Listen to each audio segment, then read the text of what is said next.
హైదరాబాద్ ప్రధాన వార్తలు చూసుకున్నట్లయితే అంబర్పేట్ పోలీస్ స్టేషన్ పరిధిలోని ఎస్ఐగా పనిచేస్తున్నటువంటి భానుప్రకాష్ యొక్క రివాల్వర్ మిస్ కావడం పోలీస్ శాఖలో కలకలం రేపింది. ముఖ్యంగా చెప్పాలంటే గత కొంతకాలంగా పనిచేస్తున్నటువంటి భానుప్రకాష్ అనే వ్యక్తి అతని యొక్క రివాల్వర్ మిస్ కావడం, దాంతో పాటుగా డమ్మీ రివాల్వర్ను వాడటం, దానితో పాటుగా దొంగతనం కేసులో రికవరీ అయినటువంటి బంగారంలో 5 తులాల బంగారాన్ని అతను సొంతంగా తాకట్టు పెట్టుకోవడంతో పాటు దానికి సంబంధించినటువంటి రికవరీని ప్రభుత్వానికి కావచ్చు పోలీస్ శాఖగా చూపెట్టకపోవడం కూడా ప్రశ్నాంశంగా అయింది.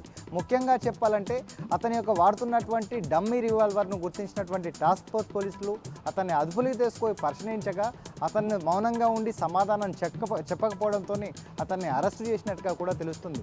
ముఖ్యంగా పోలీస్ శాఖల్లో ఏసీపీలు కావచ్చు, డీసీపీలు కావచ్చు, నెలకి 2 నెలలకి 3 నెలలకు ఒకసారి దానిపైన తనిఖీలు చేసి పోలీస్ స్టేషన్లో ఎన్ని కేసులు అవుతున్నాయి, ఈ విధులు నిర్వహిస్తున్నటువంటి పోలీసుల యొక్క పరికరాలు కూడా ఏ విధంగా ఉన్నాయని కూడా పరిశీలించకపోతే ఇలాంటి యొక్క అదుపు తప్పిన పాలన ఉంటుందని కూడా స్థానికంగా ఉన్న ప్రజలు కావచ్చు, విశ్లేషకులు చెప్పే పరిస్థితులు కనపడుతున్నాయి.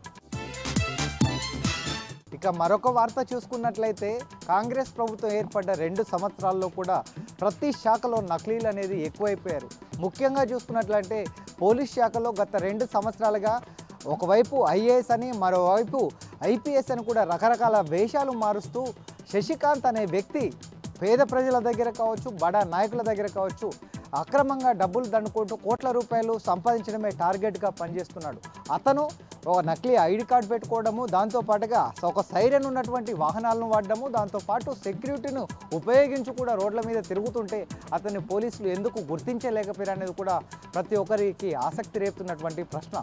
మరోవైపు చూసుకున్నట్లయితే పోలీసులు దర్యాప్తు చేసినటువంటి సైరన్ వాహనాన్ని క్షుణ్ణంగా పరిశీలించకపోతే ఇలాంటి అగత్యాలు రోజు రోజుకు పెరుగుతున్నాయని కూడా స్థానిక ప్రజలు ఆగ్రహం చేస్తున్నారు. ఎట్టకేలకు ఫిలింనగర్ పోలీసులు అతన్ని అరెస్ట్ చేసి కూడా రిమాండ్కు పంపించి పూర్తిగా దర్యాప్తు చేస్తున్నాడు. అతను ఎంత కాలంగా చేస్తున్నాడు, ఎక్కడెక్కడ దోపిడీకి పాల్పడనే విషయాన్ని కూడా తెలుసుకునే పనిలో కూడా పోలీసులు పడ్డ పరిస్థితి కనబడుతుంది.